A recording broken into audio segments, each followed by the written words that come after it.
Hey, my reactor. So we back. Continue with the coldest winter ever, chapter 3. Still on chapter 3. Then, like a gypsy, midnight, reading my thoughts, said, "What, what gonna tell Daddy? I'm my own man." He turned and walked away. I felt so played I didn't even want to turn around towards my girls. I had to tell my whole crew that I got dissed like I was a piece of shit. I just tightened up, put on my Brooklyn rule, grabbed the next nigga standing close to me, and started to dance. I was going to move with Furry, let Midnight know what he was missing.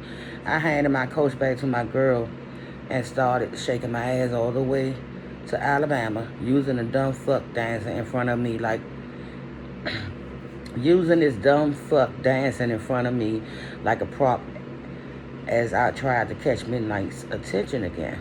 My body was shaking and sweating as anger and desire fought it. Yes, desire, because I was definitely turned on. The lightning situation made it hard for me to catch Midnight's eyes at the point that my body wanted to collapse from exhaustion. I saw Midnight looking in my direction and headed my way. Smiling to myself, I thought, I know I'm a bad bitch. I knew he would come back. As he got closer, I realized he was signaling to his man who was standing behind me. He snatched them up and they left the club. Later that night, our crew was walking back to the PJs. I was feeling down but looking unaffected. We were joking, bugging, talking about people when a spanking new jet black gleaming Acura with rims pulled up alongside us. We all stopped to look at what I calculated was a $50,000 car with $45,000 in rims. The automatic window on the passenger side dropped down. Midnight was behind the wheel doing what he does best, looking good. I wasn't going to play the sucker role and assume he stopped for me. I had done that already tonight, so I stood in the back. I stood in the pack with my girls. He must have known he could have called any one of us over to him and not one of us would have stopped to consider the others. All of us were probably doing the same thing, imagining ourselves in the passenger seat of that car, which just increased in value as I checked the soft white leathers, interior, and wood paneling. Winner, he called my name with a roughness that made me want to hop on his dick and go butt. Get in. I don't remember walking to the car or nothing. I felt like I was just transferred or teleport right into the seat like I was on Star Trek or something. I turned to the side. The automatic windows was up. Midnight was pulling his finger off the control button. I saw 28 eyeballs glued to the side of my window, staring in my face. They was my girls, but they were jealous. All I could think was, yeah, that's right. What did you expect? Or had you forgotten? I'm the queen of this ghetto.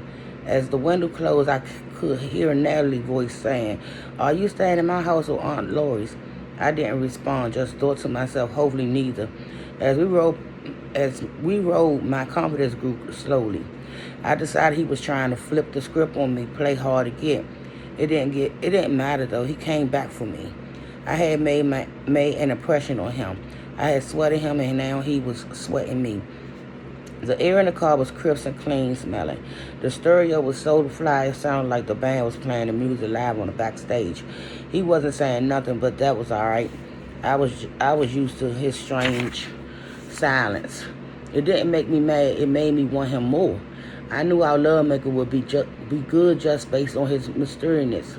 I opened my coach bag and pulled out my little mirror. He wasn't paying me no attention.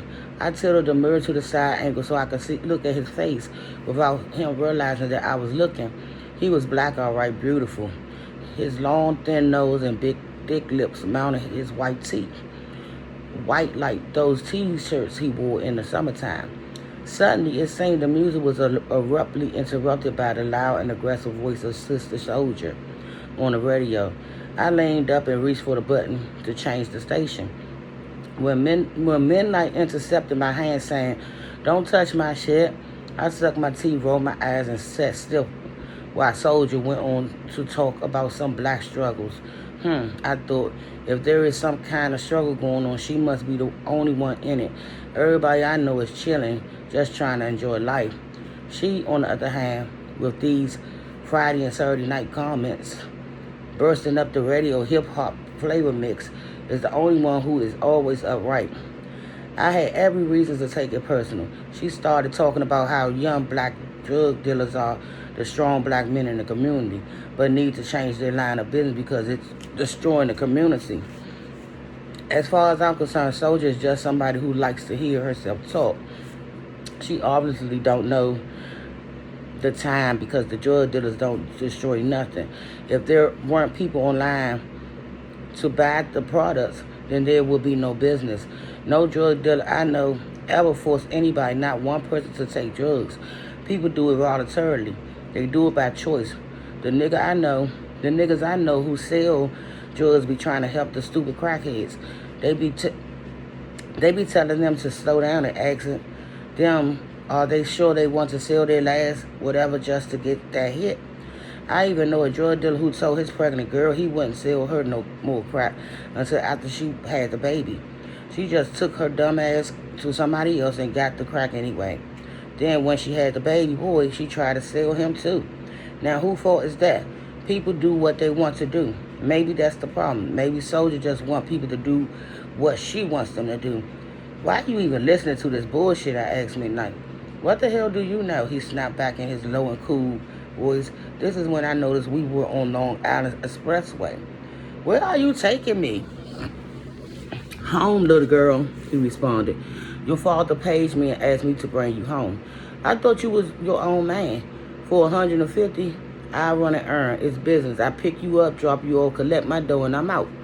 The 150 transaction was a smooth and non-incidental as a messenger service dropping off a package. After handing Midnight the money and closing the door, my father walked silently through the living room and into his den. The room was dark. He sat down, leaned back in his chair. The moonlight through the blind lit up half of his serious face. Winter, he said softly. Yes, Daddy, I said. What made you think you could spend the night in Brooklyn? I asked Mommy. I wanted to see my friends. Natalie and me were supposed to. I guess you're not understanding. Not understanding what? I asked, checking my tone to ensure that I was not sounding disrespectful, something Santana does not tolerate. Who you are, who I am, who are we? He said each word with precision. He was starting to sound like some type of polygrapher or something to me. The whole thing wasn't making any type of sense. You're my daughter. You just can't wander off and go anywhere unprotected. Anywhere, I said, upset. I went home. I went to Brooklyn. I went to the only place I know where my people is at, where everybody knows me. Those are my streets, Daddy. Do you think those streets love you? Those streets don't love you. They don't even know you. You could walk those streets 1,000 nights and 1,000 days and they wouldn't even know your name. The streets don't love nobody. It was crazy. His words were making me feel uneasy and I couldn't connect. I didn't like the feeling. I was used to feeling relaxed and in control. So what are you saying, Daddy? Are you saying that I can't go home anymore? No, he said quickly. I'm not saying that. Because, Daddy, I'm not hiding from nobody or scared of anything. You taught me that. It's not about hiding. It's about being smart. I taught you that, too. What makes you special, Winter? He asked like it was a $50,000 Jeopardy question or some shit like that. I ran the question through my head and drew a blank. What makes you special is me, Santana. You're my father. You're a protector. You had full run of our projects when I lived there because I was holding things down, making sure everything's all right. My eyes saw everything. So everything was cool. Now this is home. This is where I rest my head. If I'm here and you are over there, I can't see you. If I can't see you, I can't protect you. When you are unprotected, you're wide open. Anything could happen.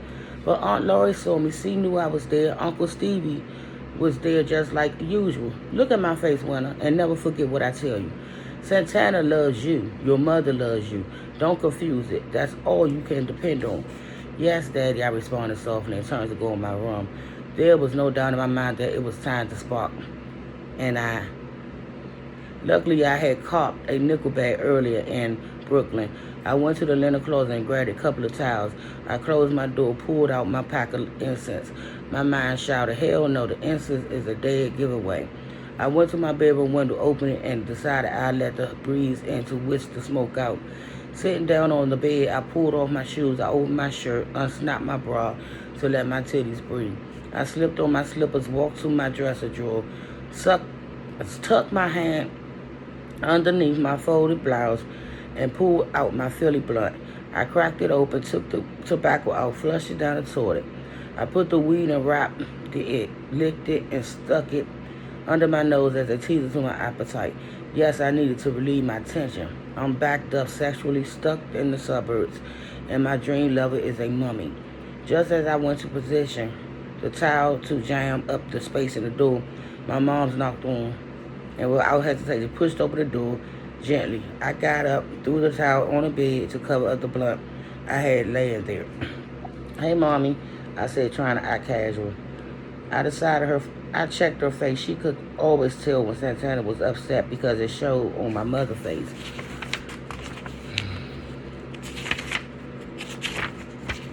Your father really went off when I told him you were spending the night in Brooklyn. Yeah, we talked, I said, hoping to avoid 2 speeches in one night. I tried to get him to loosen up, but you know how that goes, she said. Oh, that's a fly design you got, I said, checking her freshly sculpted, painted, and immaculate nails. Where did you get that done? A little shop about 15 minutes away. Santana took me. What else did you get? Don't be holding out on me. I know you got something else. Oh, just a little dress for me to rock tonight at my party, she said. Yeah, I replied, disinterested. I know that's how I'm starting to feel about the parties, too. I just needed to get my whip so I can get in, out, and around. When do you think you'll get it? If I had it my way, and I always do, I'd get it next weekend, she smiled confidently. Yeah, but the way Santana was talking, even after you get it, we ain't allowed in Brooklyn. Now, you know that's crazy. He's just protective, and sometimes he overdoes it. But girl, we can sneak, she smiled. Her mahogany skin was glowing in the dim light. Mine was pretty, all right, a definite advantage to having babies at a young age. You get to chill with your moms like she's your sister or something. Fuck all those old stiff bastards coming complaining about teenage pregnancy, this and that. Me and my mom could party together. Nobody could ever know that she was my mom's. I got some shit in my closet that looks better on her than it does on me. I know some niggas from around my way in Brooklyn would rather fuck her than me. Now, they never admit it. It would be suicidal. Santana would, oh yeah, just the thought of daddy snap me back into reality. Sneak to Brooklyn, I laughed. Santana runs Brooklyn. There's no sneaking in and out of his territory. Hell, he'll peep midnight at a club and have him bring me home and embarrass the shit out of me. How did he know I was there? Well, you know, Big Mo got to answer to Santana, Mom said.